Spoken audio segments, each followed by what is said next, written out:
two very different godfathers, separated by 4,000 miles of ocean. John Gotti was the Teflon Don, a New York mobster who adored public attention and defied lawmen to get him. Tito Riina was a peasant from rural Sicily, a boss who operated in the shadows. In the late 80s and early 90s, it required two very different approaches to bring them to justice. In the United States, crime fighters were unflagging in their pursuit of Gotti. If you disregard my phone calls, I'll blow you and the house up. In Sicily, it would take a revolution by the people of Palermo to put Riina behind bars.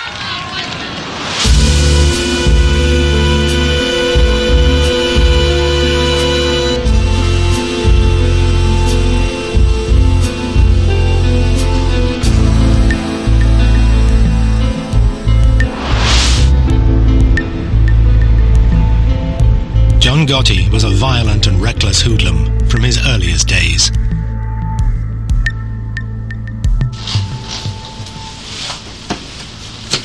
A young gangster called Henry Hill was drinking in a bar when he first came across the teenage Gotti. All of a sudden, John comes in, that puts it worked anyway, goes over to the card table and starts whacking the guy with a bat or a pipe or something. Just beating his fucking head half to death. He almost killed the guy. And he might have killed the guy, I don't know. The guy might have died, they might have thrown a fucking trunk that night, I don't know. Gotti had broken an unwritten rule of the mob. Violence should only be used when there were no witnesses around. He walks over, apologizes to me. Fucking blood all over the place. That was the first time I had ever seen him. He had a long black, top coat, leather top coat. I mean, he just looked the fucking part of a fucking gangster. It was clear Gotti feared no one. To Henry Hill, it marked Gotti as a man destined for the top. He was a man on the rise. He was, he had his own crew. You know he was going to be somebody. You just knew it. I mean, he had that presence. But one man stood in the way of Gotti's rise. Paul Castellano. He was the head of the Gambino crime family, the most powerful of all the Mafia families in the US. Castellano was an old-style hood, a mafioso who disguised his crimes behind a veneer of respectability.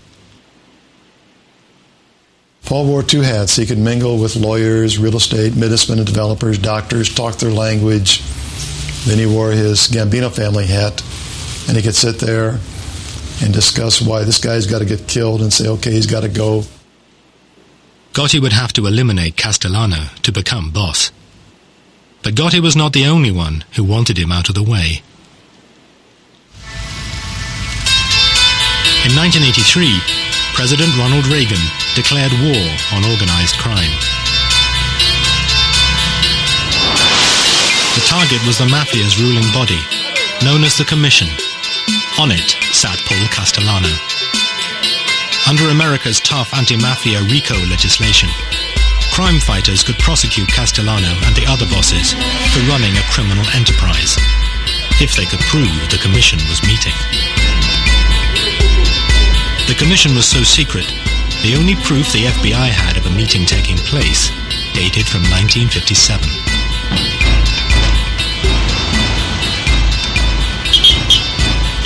Then, one morning in May 1984, at FBI headquarters in New York, Agent Joe O'Brien received a call from a mole inside the Mafia. He informed me that there was going to be what's known as a Mafia Commission meeting in a couple of hours. I didn't believe him, to be honest with you, because this was pretty much unheard of. These guys cannot afford to meet. That can be very incriminating to them. If the FBI could get a photograph of this meeting, it would help destroy the commission.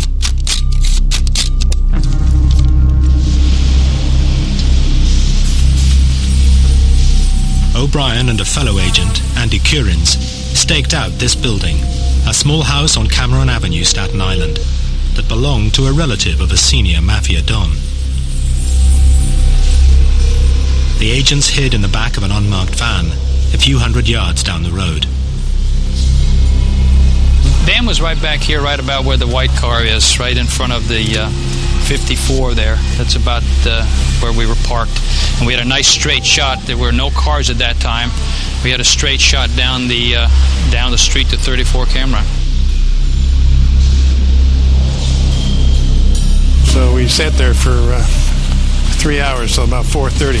And then they started coming out crime family by crime family. The top men in the Gambino, the Lucchese, the Colombo and the Genovese families all emerged. Then finally our long-awaited guest of honor, if you will, Paul Castellano came out. Castellano was the boss of bosses. It was like the king strutting out.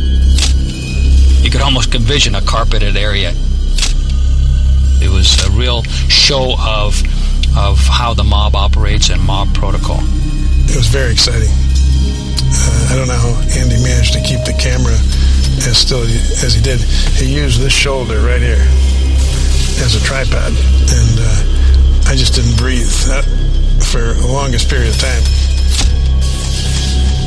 Castellano wasn't in any big rush.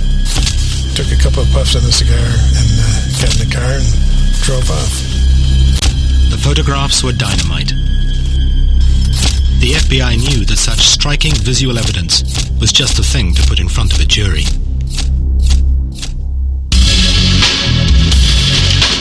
In February 1985, the FBI seized all 5 members of the commission. Agents O'Brien and Curins arrested Castellano and drove him to FBI headquarters in Manhattan. Federal authorities and New York City and state law enforcement officials today announced one of the most important indictments of Mafia bosses in this nation's history. In the car on the way to FBI headquarters, Castellano heard a radio news bulletin about the arrests. Racketeering and extortion. The charges carry prison sentences of up to 20 years. From New York, NPR's Mike Schuster. It was the beginning of the end of Castellano's reign. The authorities made their move late last night. Among those now facing federal racketeering and extortion charges are Paul Castellano, head of the Gambino family. The key to the investigation was an electronic bug. He turned to Joe, I remember, and he said, "Is that true? Is that true? You listened to my private conversations." Prosecutors say the recordings are of superb quality.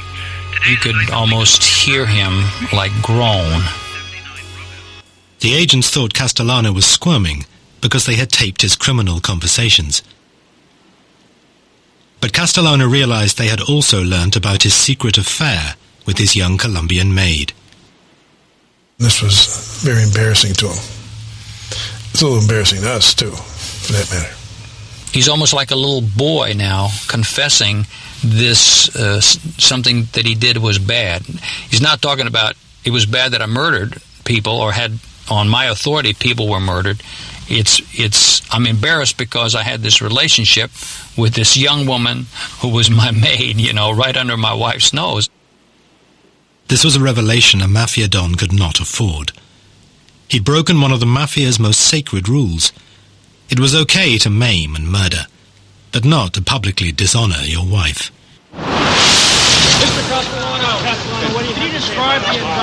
Castellano awaited trial, at which the photos would be key evidence.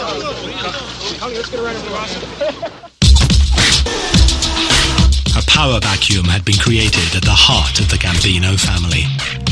The situation was ripe for war.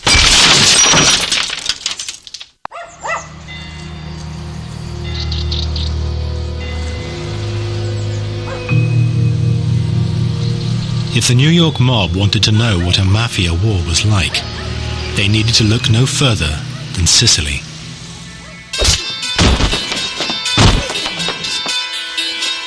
Here the Mafia's boss was Totò Riina, an elusive, psychopathic killer from the town of Corleone.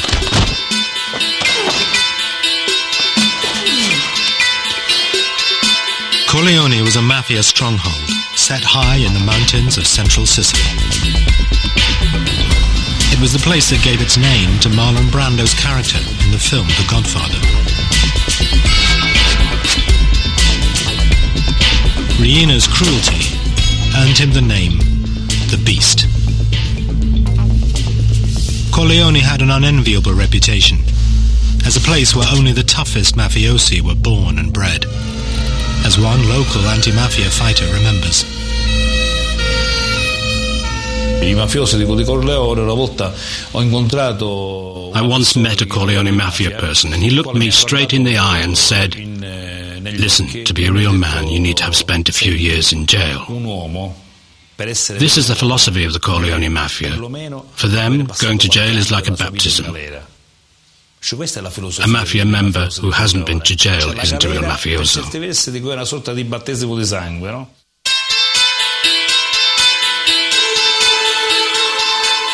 Riina's crime family had seized control of the Mafia in a vicious war.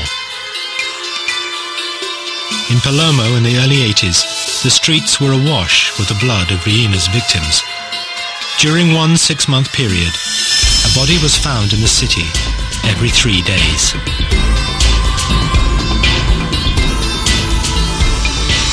Palermo's mayor was Leoluca Orlando, elected to office promising to end such crimes. Even 20 years later, his courageous stand means he must have an armed guard 24 hours a day. Palermo was a city just living in silence and in dark. The way the citizens to avoid to be involved in these killings was to deny that the mafia does exist. Just to say, we don't see, we don't speak, we don't hear, it's not our problem, they kill each other, there's no risk for us. If we don't speak about the mafia, we will never be killed. The man leading the hunt for Riina was an investigating magistrate called Judge Giovanni Falcone. He had grown up in a rough area of Palermo, where some of his schoolboy friends later became mafiosi. Unlike them, he had chosen to fight for the law rather than against it. From his headquarters in Palermo's Palace of Justice, Falcone had been battling the mafia for over a decade.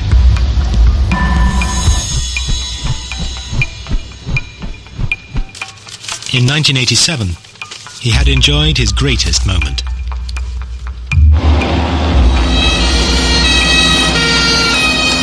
In the Maxi trial, over 300 mafiosi had been sent to prison, their sentences totaling almost 3,000 years. It was the most stunning blow the Sicilian mafia had ever received.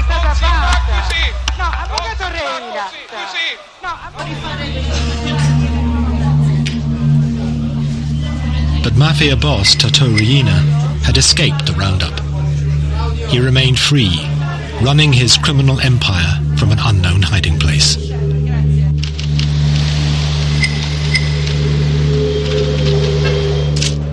Falcone faced another danger, this one closer to home.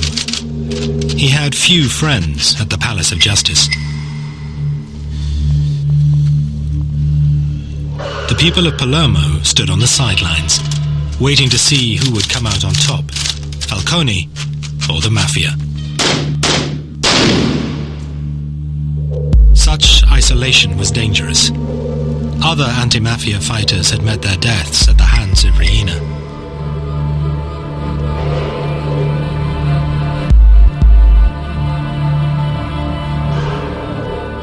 Falcone could not be too careful. When he married his fiancée, Francesca, Falcone had Mayor Orlando himself conduct the ceremony. It was held in total secrecy, late on a Saturday evening, to the astonishment of Orlando's secretary. Suddenly, my secretary came and said, Judge Falcone is arriving. And I said, yes, let's start with the wedding. and they got married. There was no one, and they went away without photo, without friends, without members of family.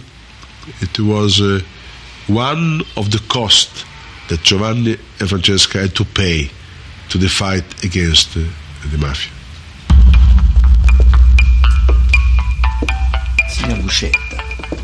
A few years earlier, Mafia defector Tommaso Buscetta warned Falcone that Riina would stop at nothing to kill him.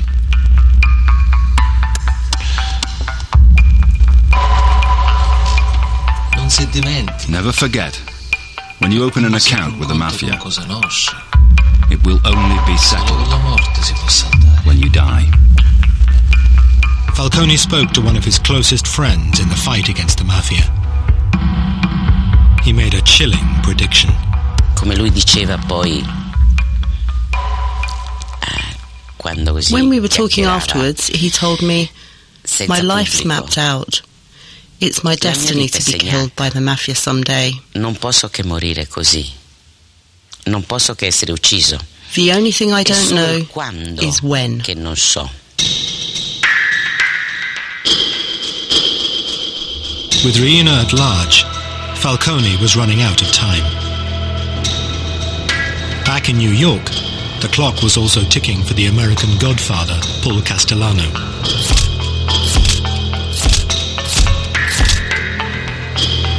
Castellano waited for his trial on racketeering charges.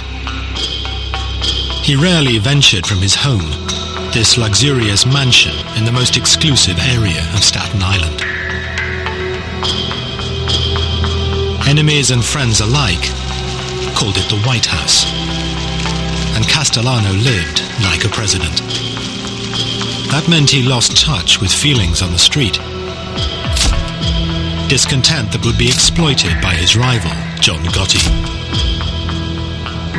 There's a lot of discontent with Castellano where they thought he was too involved in his legal trials. He wasn't running the family. It had become a family of the haves and have-nots. Castellano was making all the money. Guys like Gotti were out there starving. So there was a lot of dissension in the family. We knew there was meetings going on and there was a lot of discontent. In fact, Gotti posed as a have-not to win support for his bid to become boss.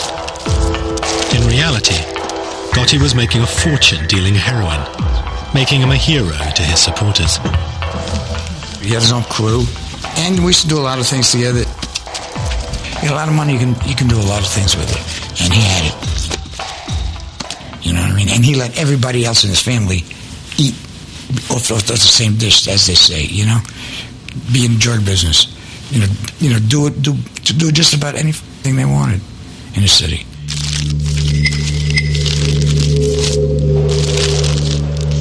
The law was on to Gotti's crew for drug dealing. That brought more heat on Castellano, so he planned to break up Gotti's crew. Gotti knew he had to act. The stage was set for a showdown.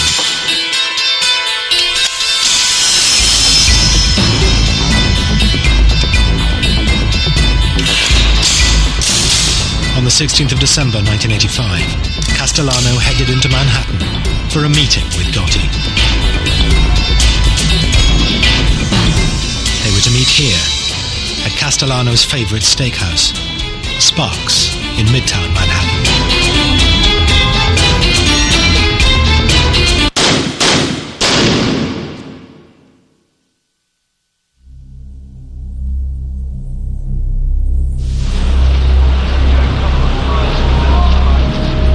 Outside the restaurant, Castellano and his driver were shot dead. Such a daring, public murder shocked New Yorkers. It made the new Gambino boss a celebrity overnight.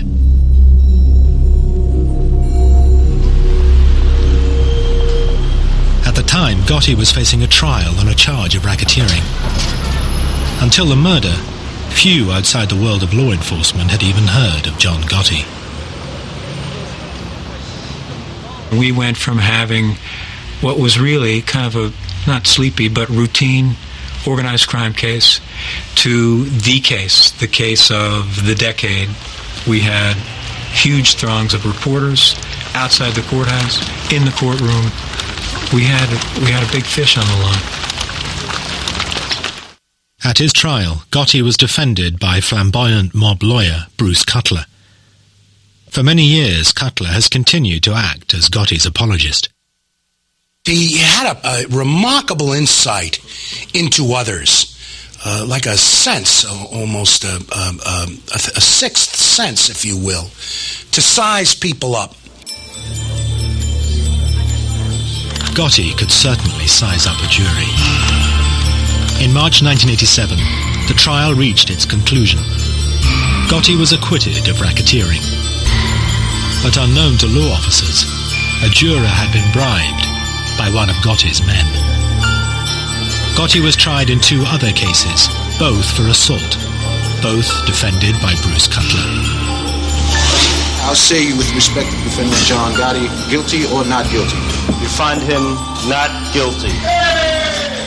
Both times, the Gambino boss got off. Bribery and intimidation of witnesses saw to that. The nickname the Teflon Don was born.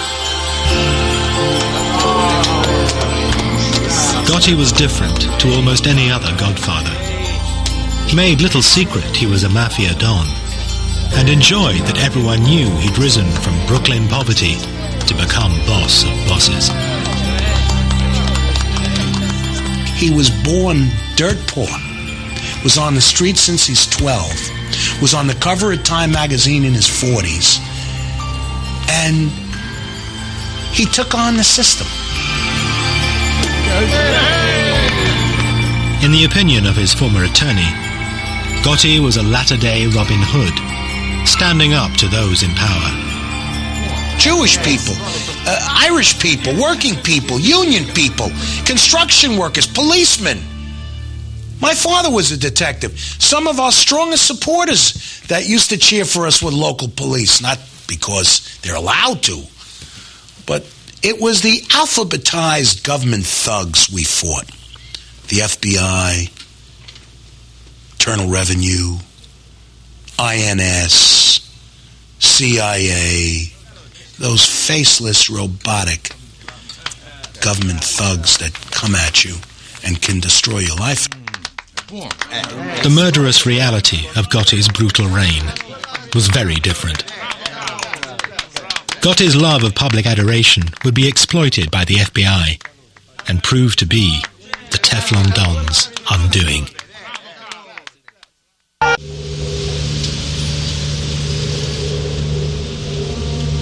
In Sicily, crime fighters had a different problem to their colleagues in the United States.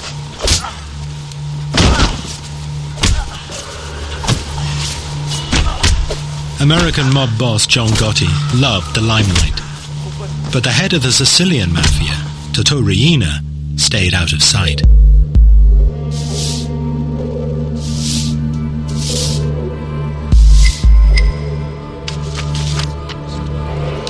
Prosecutor Giovanni Falcone was determined to hunt him down. Falcone needed a way of connecting Mafia boss Riina to the crimes carried out in his name by his army of killers.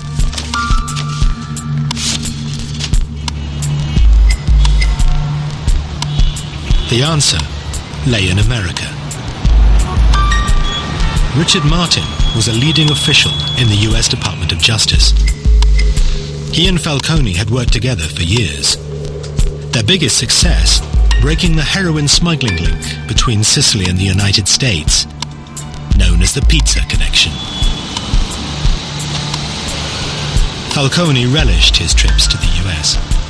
The life that he led in Sicily was almost the life of a prisoner. He went from a bulletproof car to a protected office. Instead, when he came to New York, he could go shopping, he could go to restaurants, he could come to our offices, we could go to our homes and meet our families together. And so for him, New York was like freedom. Falcone's visits to New York were for more than pleasure. He had been greatly impressed at the state's tough anti-mafia laws that allowed the US government to target mafia boss Paul Castellano and to bust the commission. I think it also liberated his thinking and allowed him to sort of see beyond his own sort of realm coming here. So I think he not only enjoyed it, but I think it was very good for his vision of the way that he was going to attack the mafia and the way in which he would work with Italian law enforcement. In 1991, a new justice minister took office in Rome, determined to finally crush the mafia. He offered Falcone a job at the ministry as overlord of the anti-mafia campaign throughout Italy.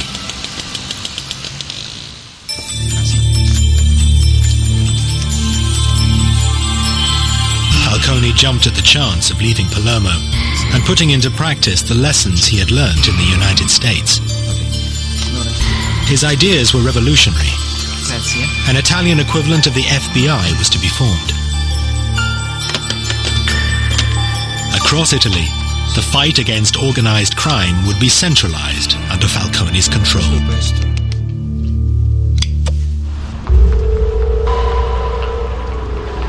Riina, the beast from Corleone, felt threatened. A few years before, he had failed to kill Falcone at his beach house. Now Riina would try again.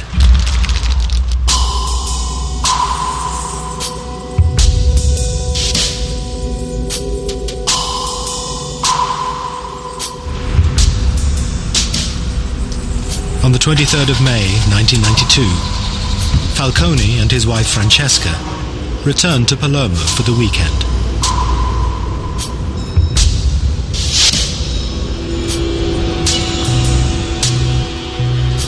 A few miles from the airport, several of Riina's men had placed a half-ton bomb in a drain pipe under the highway that ran from the airport to the city. The men then hid in a building above the road, armed with a remote control detonator.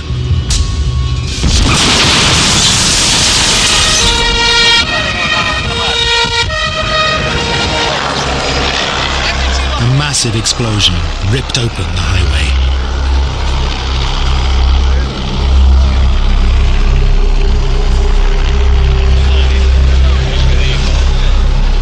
The explosion was so enormous, it registered on local earthquake monitors.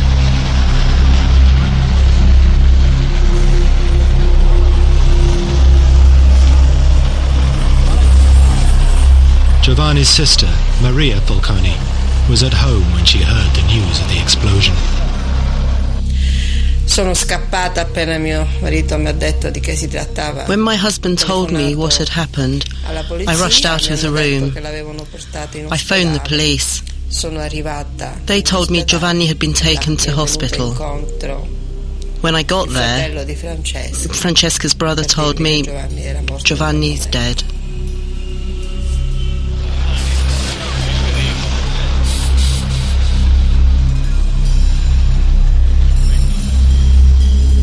Questo è il momento. This was the saddest moment ever. Per me. Ma era il dolore anche come cittadina italiana. Not only for me as a sister, but also as an Italian citizen. Con Giovanni.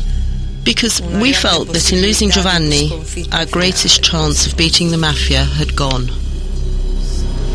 Falcone was not only a colleague, I was proud to think of him as a colleague, but a friend. I was enormously saddened, and it was as if part of what we all worked for had been lost. Riina reputedly threw a party, toasting Falcone's demise in champagne.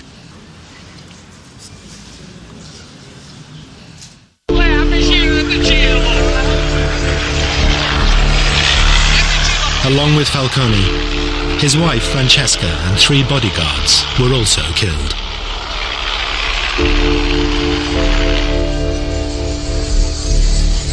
thousands gathered at the church of San Domenico in Palermo for their funeral, waiting patiently for hours in the rain. Italy was shocked and angered.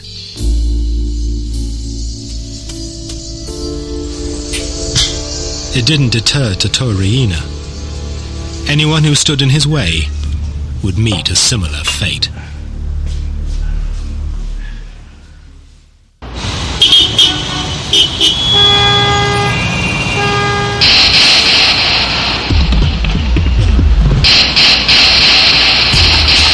In New York, the net was closing in on the American godfather, John Gotti.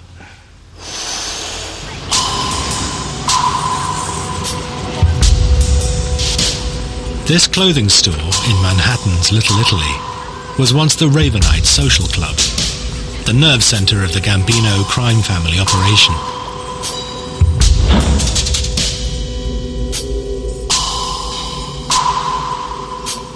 Gotti insisted that his crime family visit the Ravenite to pay public homage to him.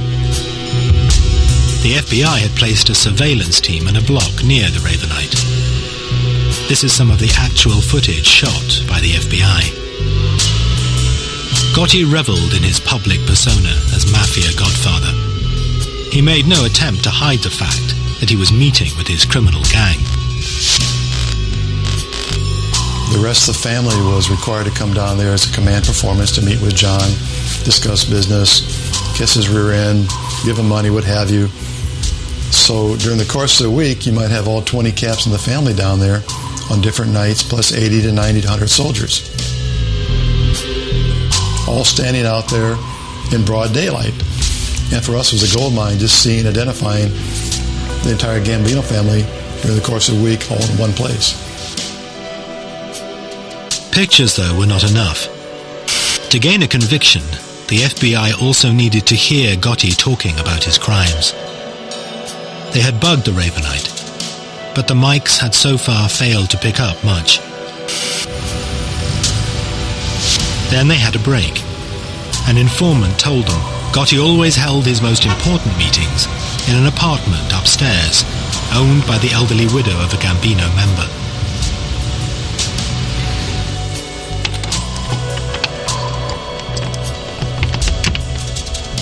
When the old lady went on vacation, FBI agents broke in and placed a bug in the apartment. But a few days later, we heard the back door of the social club open up, and we heard him walking up the stairs, and sure enough, we hear the door, apartment number 10, open. And they all sit down, and they start talking. And after a few minutes, it became obvious that they weren't concerned about microphones because they had a radio on, but they turned it down because it was too noisy. They all talked loud because we found out later John Gotti's deaf in one ear. So the tapes are all loud and clear and tremendous quality. You tell this punk, me, John Gotti, to sever your mother head off, you sucker. The secret recordings revealed the true face of a Mafia godfather, very different to the one Gotti showed his adoring public.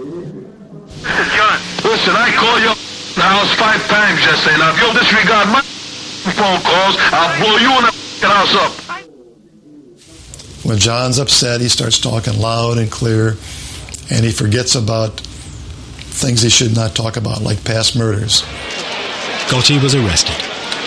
In January 1992, he was sent for trial, facing charges of multiple murder and racketeering. It would be his 4th trial in 6 years. Yet again, New York was riveted by John Gotti. Celebrities flocked to the trial.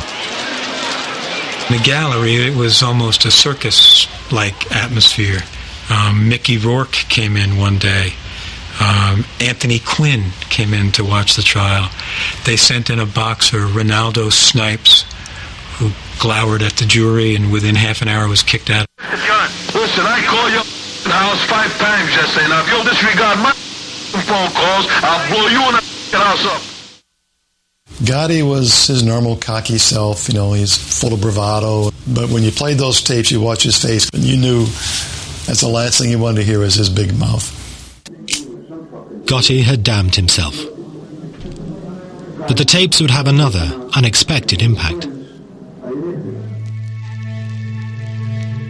Also arrested with Gotti was his loyal right-hand man, Sammy the Bull Gravano. Dominic Montiglio went to school with Gravano. Later, both men would become mobsters with the Gambino crime family.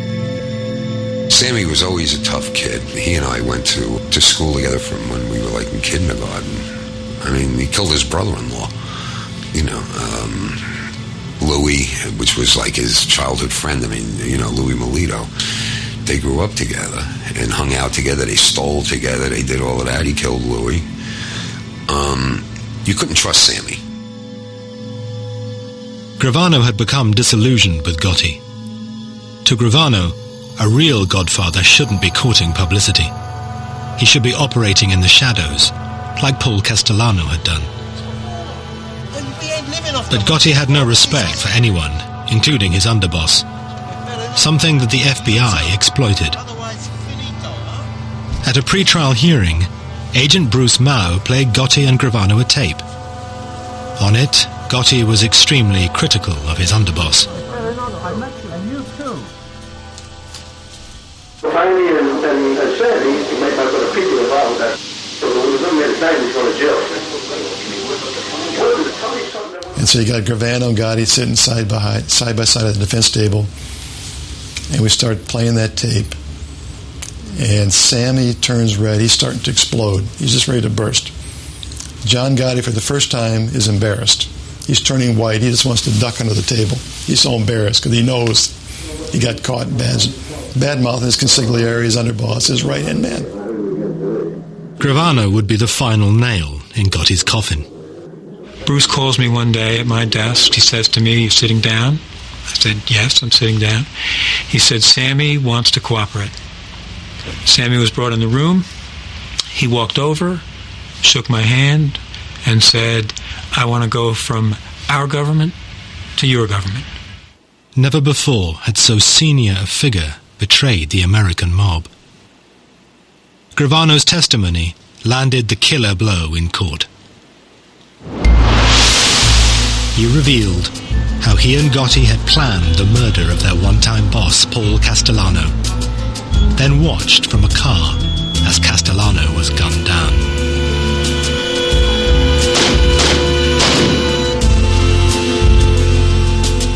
Gravano was a fantastic witness, and John Gotti acted like someone who knew he was going to be convicted, and he was really worried about it. He was ornery, snapping at me, snapping at his lawyers. It was, I enjoyed watching it. In April 1992, Gotti was found guilty on 13 charges, including murder and racketeering. The judge sent the Godfather to one of the toughest jails in America, Marion, Illinois, and the sentence was steep. Life, without the possibility of parole. Despite the evidence of the tapes and Gravano's testimony, Gotti's attorney in his first 3 trials still protests Gotti's innocence. If you're asking me, do I agree with the label that he was boss of some Gambino group, I say no. To you, I've said no all my life. He said no. I don't say he was an altar boy or a saint. He was one tough cookie. But he said he was not part of any mob. Gotti was gone. But in Sicily, Mafia boss Totò Riina was about to deliver another shocking outrage.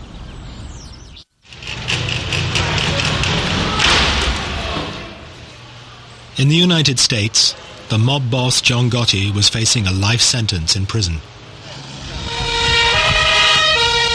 But in Sicily, the Italian government seemed powerless.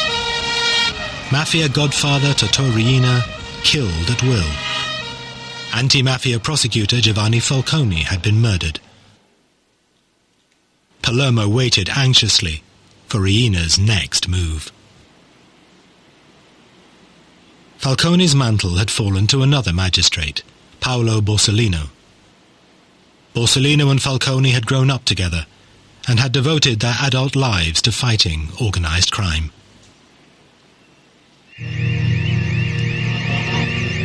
On Sunday afternoon, July the 19th, 1992, 2 months after the murder of Falcone, Borsellino visited his elderly mother in this apartment block, as he did every weekend.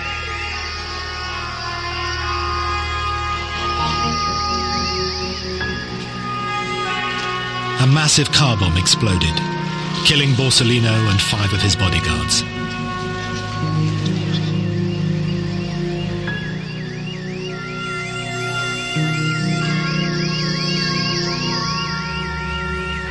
This outrage was the final straw.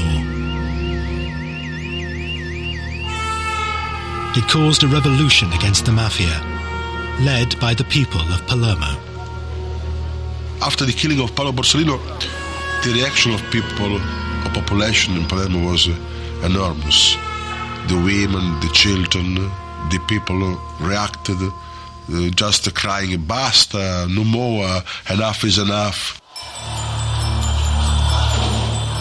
Enough was enough. Thousands poured onto the streets of Palermo in a wave of anger unprecedented in Sicilian history. Everyone sensed the Mafia's next target was Mayor Leoluca Orlando, elected to office pledging to rid Palermo of the Mafia. When he appeared in public, women and children threw a protective cordon around him, daring the Mafia to kill them to get to the mayor. They sent a clear message. The message was that I was not alone. The message was that the Mafia can kill a man. The Mafia can kill 10 men, but the Mafia cannot kill thousands and thousands of women and children. It was the beginning of the end. People power had beaten back the Mafia. The government flooded Sicily with thousands of troops, determined to crack down hard on the Mafia.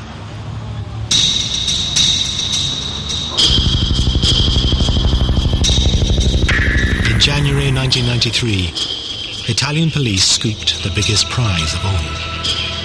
Following a tip-off, Tito Riina was finally arrested.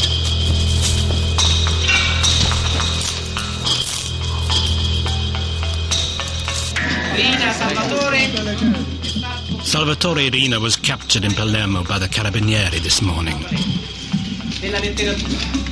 Toto Riina is ours.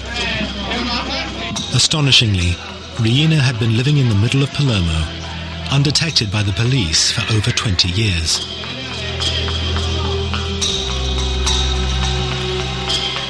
When Riina was paraded in public, Italians were shocked. This inoffensive-looking, peasant-like character was responsible for the brutal slaying of Falcone and Borsellino, along with hundreds of others. At his trial, Riina painted himself as a poor old man who knew nothing about the Mafia.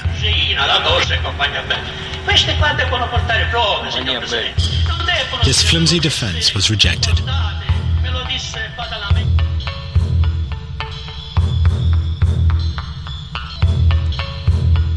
Riina was sentenced to life imprisonment, to be served away from Sicily, in a jail on the Italian mainland.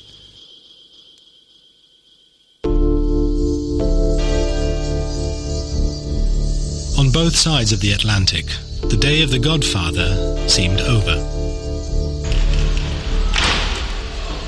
John Gotti died of cancer in prison in 2002, 10 years into his life sentence. With Gotti's death, an era ended. By publicly flaunting the fact that he was boss of bosses, he ensured that law enforcement agencies would leave no stone unturned to finally smash the mob. The future is pretty grim for the mob if the FBI and other federal agencies keeps the pressure on to go after these guys.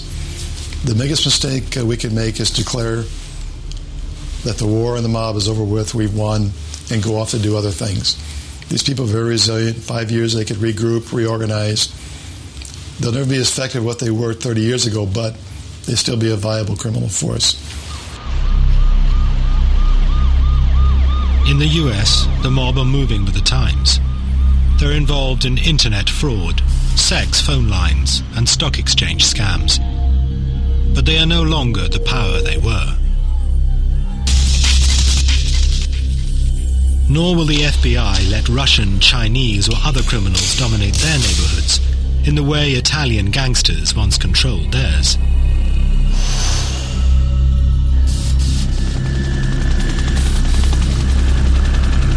In Sicily, they are also keeping up the pressure. Yet in these hills, even with Riina in prison, the Mafia is still there.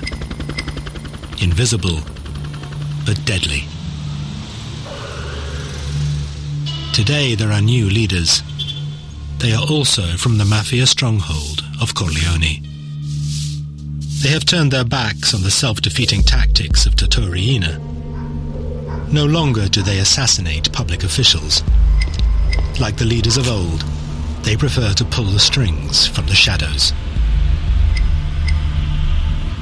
Forse vivemmo tutti quanti una vera grande illusione.